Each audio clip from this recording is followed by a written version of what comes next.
জাতিসংঘের মহাসচিব Antonio Guterres ও অন্তর্বর্তী সরকারের প্রধান উপদেষ্টা ডক্টর মোহাম্মদ ইউনূসের ইফতারে ঐতিহাসিক সাক্ষী হবেন কক্সবাজারের উখিয়ার আশ্রয় শিবিরে রোহিঙ্গারা। গুতেরেসের সফর ঘিরে রোহিঙ্গাদের মাঝে বিরাজ করছে উচ্ছ্বাস।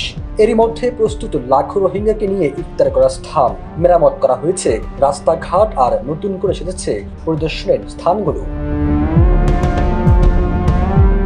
জানা গেছে কক্সবাজারের উখিয়ার বর্ধিত ক্যাম্প 20 চারপাশে অনেকটাই পাহাড় বেষ্টিত। এখানে শুক্রবার লাখো রোহিঙ্গার সঙ্গে ইফতার করবেন জাতিসংঘের মহাসচিব অ্যান্তোনিও গুতেরেস ও প্রধান উপদেষ্টা ডক্টর মোহাম্মদ ইউনূস। একই সঙ্গে হেলিপ্যাডের কাছে একটি সেন্টারে রোহিঙ্গা কমিউনিটি নেতা, ধর্মীয় নেতা, শিক্ষক ও নারীদের সঙ্গে বৈঠক করবেন। তাই পুরো এলাকায় চলছে প্রস্তুতি। এরই মধ্যে জোন ভাগ করে রোহিঙ্গাদের বসার জন্য বিছানো হয়েছে ত্রিপল, তৈরি করা হয়েছে নিরাপত্তা নিয়ন্ত্রণ কেন্দ্র। যমুনা ইলেকট্রনিক্স ঈদে ডাবল খুশি অফার সিজন 3, যে কোনো পণ্য কিনলেই পাচ্ছেন নিশ্চিত ঈদ উপহার।